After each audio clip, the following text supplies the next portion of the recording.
മതിരിക ഗുണസക്ത ബന്ധകൃത്തേഷ്വസക്ത ത്വമൃതകൃതുപരുന്ധേ ഭക്തിയോഗസ്തു സക്തിം മഹദനുഗമലഭ്യ ഭക്തിരേവ അത്ര സാധ്യ കപിലതനുരീതി ത്വം ദേവഹൂത്യൈ ന്യഗാതി.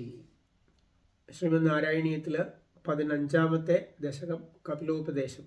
കപിലമൂർത്തിയായിട്ടുള്ള ശ്രീ ഗുരുവായൂരപ്പൻ തൻ്റെ മാതാവായിട്ടുള്ള ദേവഹൂതി ദേവിയോട് പറയുന്നു, മഹദനുഗമലഭ്യ ഭക്തിരേവ അത്ര സാധ്യ. ഭക്തിരേവ, ഭക്തി മാത്രം. കാരണം ഭക്തിക്കാണ് പരമപ്രാധാന്യം. സദ്യക്ക് നിറയെ വിഭവങ്ങളൊക്കെ വിളമ്പും ഇല്ലേ, പക്ഷെ പ്രാധാന്യം എന്തിനാണ്? പ്രധാനമായിട്ടുള്ള എന്താണ്? അന്നം തന്നെയാണ്. അന്നമാണ് ദാനം ചെയ്യണത്, അന്നമാണ് നൽകുന്നത്. ബാക്കിയൊക്കെ അതിൻ്റെ ഉപദംശങ്ങളാണ്, അതിനോട് കൂട്ടിച്ചേർക്കേണ്ട കാര്യങ്ങളാണ്. എന്തുകൊണ്ട് ഭക്തിക്ക് പരമപ്രാധാന്യം? ഭക്തി കൊണ്ട് എന്നതുപോലെ പരമാർത്ഥ ലാഭം മറ്റൊന്നുകൊണ്ടും ലഭിക്കില്ല. അപ്പോൾ എന്താ ഈ പരമാർത്ഥ ലാഭം? ഗുരുവായൂരപ്പനെ കിട്ടുക എന്നുള്ളത് തന്നെ. ഭഗവാൻ എല്ലാവരുടെയും ഉള്ളിലുണ്ടല്ലോ, സകല ഇനി എന്താ പ്രത്യേകിച്ച് കിട്ടാൻ എന്താ, ലഭിക്കാൻ എന്താ എന്നൊരു ചിന്ത വരാം. ശ്രീ ഗുരുവായൂരപ്പൻ തൂണിലും തുരുമ്പിലും ഉണ്ട്, ഓരോ അണുവിലുമുണ്ട്. നമ്മൾ ശ്വസിക്കുന്ന കാറ്റിലുണ്ട്, നമ്മൾ കുടിക്കുന്ന ജലത്തിലുണ്ട്, കാണുന്ന അന്തരീക്ഷത്തിലുണ്ട്, ആകാശത്തിലുണ്ട്, ഭൂമിയിലുണ്ട്. എവിടെ ഇല്ലാത്തത്? ഈശാവാസ്യം ഇതം സർവം. എല്ലായിടത്തും ഗുരുവായൂരപ്പൻ നിറഞ്ഞിട്ടുണ്ട്. പക്ഷെ എല്ലായിടത്തും നിറഞ്ഞിരിക്കുന്ന ഗുരുവായൂരപ്പനെ എന്തുകൊണ്ട് നമുക്കറിയാൻ സാധിക്കുന്നില്ല? അവിടെയാണ് പ്രശ്നം. സംസാരത്തിൽപ്പെട്ടിട്ടുള്ള സകല ആളുകളും ഭഗവാന്റെ ഭ്രമാത്മക ശക്തി അല്ലെങ്കിൽ ഇല്യൂഷറി പൊട്ടൻസി, മായ, ആ മായയുടെ സ്വാധീനത്തിൽപ്പെട്ടിട്ട്, ഭ്രമാത്മക ശക്തിയുടെ സ്വാധീനത്തിൽപ്പെട്ടിട്ട് ഭ്രമത്തിൽ ഉഴലുന്നു. അപ്പോൾ അതുകൊണ്ട് എന്തിനെക്കുറിച്ച് അറിയണില്ല? ഗുരുവായൂരപ്പനെ കുറിച്ച് അറിയാണ്ടേ പോകുന്നു. ഗുരുവായൂർ ചെന്ന് കഴിഞ്ഞാൽ അവിടെ ചുറ്റുപാടും എത്രയെങ്കിലും കാഴ്ചകളുണ്ട്. എന്തിനാ അവിടെ ചെല്ലണത്? ഗുരുവായൂർ ആ സ്ഥലം കാണാനോ അവിടെ ചുറ്റുവട്ടത്തുള്ള കടകൾ അല്ലെങ്കിൽ ആനപ്പന്തി, ആന നിൽക്കുന്നുണ്ട്, പല കാര്യങ്ങൾ, ഇത് കാണാൻ വേണ്ടിയിട്ട് നിങ്ങൾക്ക് ഗുരുവായൂർ സമയം ചിലവഴിക്കാം. ഇതൊക്കെ കണ്ട് നടക്കാം, എത്ര സമയം വേണമെങ്കിലും ചുറ്റിക്കറങ്ങി നടക്കാം. പക്ഷെ അതല്ല ഉദ്ദേശം. എന്തിനാ പോണത്? ഗുരുവായൂരപ്പനെ കാണാൻ. അതേപോലെ ആവണം നമ്മളുടെ ലോകത്തുള്ള ജീവിതം. നമ്മളത് പക്ഷെ മറക്കുന്നു. ചുറ്റി നടന്ന് മറ്റ് കാഴ്ചകളിൽ ശ്രദ്ധ പോയി ഭഗവാനെ കാണാൻ സാധിക്കാതെ വരും. ചുറ്റുവട്ടത്തുള്ള കാഴ്ചകളൊക്കെ കാണും, പക്ഷെ ഗുരുവായൂരപ്പനെ കാണുന്നില്ല. അതാണ് സംഭവിക്കുന്നത്. സാധാരണ ഒരു ജീവനെ സംബന്ധിച്ചിട്ട് ജീവിതത്തിൽ സംഭവിക്കുന്നതായിട്ടുള്ള കാര്യം ഇതാണ്. എന്തുകൊണ്ടാണ്? മായയുടെ സ്വാധീനത്തിൽപ്പെട്ടിട്ട്. മായ ഏറ്റവും കൂടുതൽ സ്വാധീനിക്കുന്ന ആരെയാണ്? മനസ്സിനെയാണ്. മതിരിക ഗുണസക്ത ബന്ധകൃത്. മനസ്സ് എവിടെ? പ്രപഞ്ചത്തിൽ ഗുണങ്ങളോട് ആസക്തി ഉള്ളതാണ് എന്ന് വരികിൽ ആവശ്യം ഏറ്റവും കൂടുതൽ ആർക്കാ? ശരീരത്തിനേക്കാൾ കൂടുതൽ മനസ്സിനാണ് ആവശ്യം. ശരീരത്തിന് ഇപ്പം ദാഹം തോന്നി അല്ലെങ്കിൽ വിശപ്പ് തോന്നി, കറികളൊന്നും കൊടുത്തില്ല എങ്കിൽ കൂടിയും ചോറ് കഴിച്ചാൽ വിശപ്പടങ്ങും. പക്ഷേ അത് ചോറ് എങ്ങനെ കിട്ടണം? നല്ല സ്വാദുള്ള വിഭവങ്ങളോട് കൂടിയിട്ട് അന്നം ലഭിക്കണം, ആഹാരം ലഭിക്കണം എന്ന് വാശി പിടിക്കുന്ന ശരീരമല്ല, മനസ്സാണ്. ഇന്ദ്രിയങ്ങളുടെ നേതാവാണ് മനസ്സ്. മനസ്സാണ് പറയുക ഇന്ദ്രിയങ്ങളോട്, ഇന്നത് കാണണം, അത് കണ്ടാൽ രസമാണ് കേട്ടോ, അത് കണ്ടോളൂ, അല്ലെങ്കിൽ ഇത് കേട്ടാൽ നല്ല സുഖം തോന്നും, അതുകൊണ്ട് അത് കേൾക്കൂ, ഇത് കഴിച്ചാൽ നല്ല രസ എന്ന് പറഞ്ഞ് അത് കഴിക്കൂ. മനസ്സിൻ്റെ അടങ്ങാത്ത ആഗ്രഹങ്ങളാണ് ഒരുവനെ സംസാരത്തോട് ബന്ധിപ്പിക്കുന്നത്. ഭൗതിക ലോകത്ത് കാണുന്നതായിട്ടുള്ള, അനുഭവിക്കുന്നതായിട്ടുള്ള എല്ലാം ഈ ഗുണങ്ങളെ കൊണ്ടിട്ടുള്ളതാണ്. 3 ഗുണങ്ങളെ കൊണ്ടിട്ട്, സത്വഗുണത്തെ കൊണ്ടും രജോ ഗുണത്തെ കൊണ്ടും തമോ ഗുണത്തെ കൊണ്ടിട്ട് സംസാര ബന്ധനം സംഭവിക്കും. എങ്ങനെയായാൽ മതിരിക ഗുണസക്ത.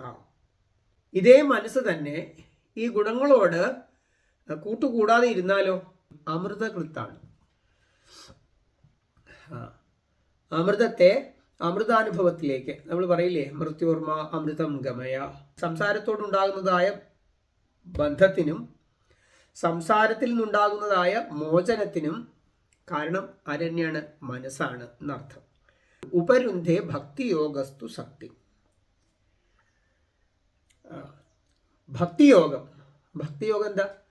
ഗുരുവായൂരപ്പനെ സ്നേഹിക്കുക എന്ന് തന്നെ. എന്താ ഭക്തി? സാത്തു അസ്മിൻ പരമ പ്രേമരൂപ. മേൽപ്പത്തൂരിന്റെ ഭാഷയിൽ ത്വത്പദ പ്രേമ പ്രൗഢി രസാർദ്രത. സാത്തു അസ്മിൻ പരമ പ്രേമരൂപ അമൃതസ്വരൂപാച്ച. അതാണ് ഭക്തി. ആ ഭക്തി ഉണ്ടായിക്കഴിഞ്ഞാൽ സ്വാഭാവികമായും ആരിലേക്ക് ആസക്തി വരും? ഈ പ്രപഞ്ചത്തോടോ ഭൗതിക പ്രകൃതിയുടെ ഗുണങ്ങളോടോ എന്താ ആസക്തി തോന്നാതെ പകരം ഭഗവാനിലേക്ക് ആസക്തി വരും. അപ്പൊ അതുകൊണ്ട് എന്താ വേണ്ടത്? മഹദനുഗമ ലഭ്യ ഭക്തിരേവ അത്ര സാധ്യ.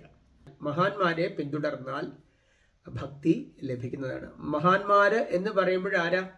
ഭഗവത് സാക്ഷാത്കാരം നേടിയിട്ടുള്ള ആളുകൾ, അവരാണ് മഹാത്മാക്കള്. അവരെങ്ങനെ ഈശ്വര സാക്ഷാത്കാരം നേടിയത്? ഭഗവാനോടുള്ള ആ പ്രേമത്തെ കൊണ്ടിട്ട്, ഭക്തിയെ കൊണ്ടിട്ടാണ് അവര് ഈശ്വര സാക്ഷാത്കാരം നേടിയിട്ടുള്ളത്. അപ്പൊ ഭക്തി ഉള്ളവരുടെ പുറകെ പോയാലേ എന്ത് കിട്ടുള്ളൂ? ഭക്തി കിട്ടുള്ളൂ. ധനം വേണമെന്നുണ്ടെങ്കിൽ ദരിദ്രന്റെ പുറകെ പോയിട്ട് ധനം കിട്ടുമോ? ഇല്ല. ധനം വേണമെന്നുണ്ടെങ്കിൽ ധനികന്റെ പുറകെ ചെല്ലണം, ധനികനെ ആശ്രയിക്കണം. അതേപോലെ സംസാരത്തിൽ ആരുടെയെങ്കിലും അടുക്കൽ ചെന്ന് കഴിഞ്ഞാൽ നമുക്ക് ഭക്തി കിട്ടില്ല. ഭഗവാന്റെ ഗുരുവായൂരപ്പന്റെ ഭക്തന്മാരെ പിന്തുടരുക. മഹദ് അനുഗമ ലഭ്യ, അത് കിട്ടുന്നതാണ്. തീർത്ഥാടനമൊക്കെ ചെയ്യണ സമയത്ത് എന്താ അതിന്റെ പ്രാധാന്യം? ആ നദിയിൽ ചെന്ന് കുളിക്കുക. നദി പവിത്രമായിട്ടുള്ളതാണ്. ഗംഗ ആയിക്കൊള്ളട്ടെ, യമുനാജി ആയിക്കൊള്ളട്ടെ, കാവേരിയോ നർമ്മദയോ ഗോദാവരിയോ ഒക്കെ ആയിക്കോട്ടെ, എല്ലാം പുണ്യതീർത്ഥങ്ങളാണ്. അവിടെ സ്നാനം ചെയ്യുന്നത് കൊണ്ട് അതിൻ്റെതായ ഫലം കിട്ടും, ഇല്ല എന്നല്ല പറയണത്. പക്ഷെ അതോടൊപ്പം സ്വർണത്തിന്റെ സുഗന്ധം എന്നതുപോലെ തീർത്ഥ സങ്കേതങ്ങളിൽ ആര് വരും? സാധുക്കള് അവിടെ ഈ പുണ്യ സ്ഥലങ്ങളെ ആശ്രയിച്ചിട്ടായിരിക്കും അവർ പലപ്പോഴും ഭജനമൊക്കെ ചെയ്യണത്. അപ്പൊ അവിടെ വെച്ചിട്ട് നമുക്ക് സാധു സംഘം സംഭവിക്കാനുള്ള സാഹചര്യം വളരെ അധികമാണ്.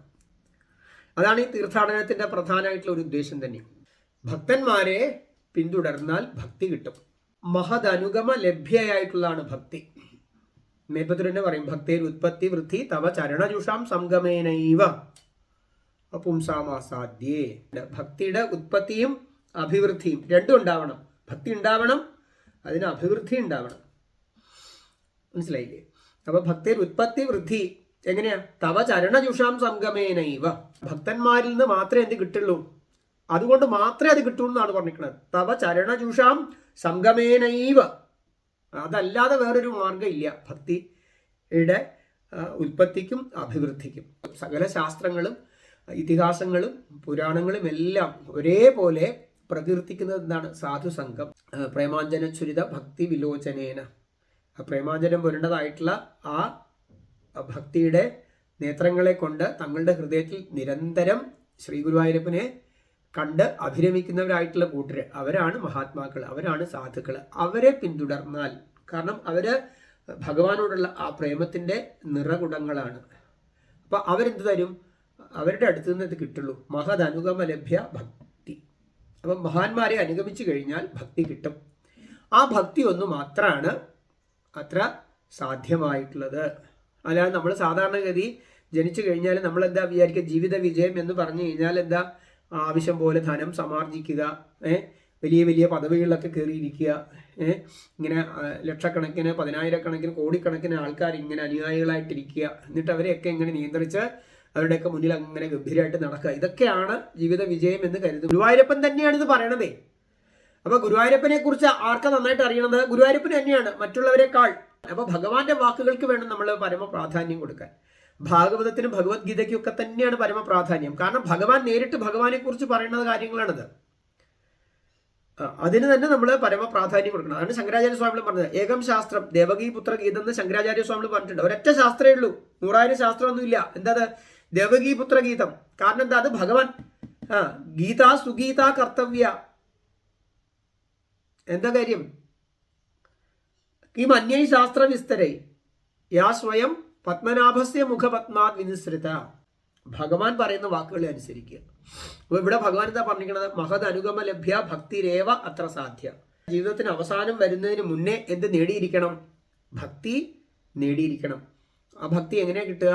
മഹാന്മാരെ അനുഗമിച്ചിട്ട്. എന്നിങ്ങനെയാണ് കപില ഭഗവാൻ, കപിലമൂർത്തിയായിട്ടുള്ള ശ്രീ ഗുരുവായൂരപ്പൻ ശ്രീമദ് നാരായണീയത്തിലെ 15ാമത്തെ ദശകത്തിലെ 1ാമത്തെ ശ്ലോകത്തിൽ പറഞ്ഞിട്ടുള്ളത്.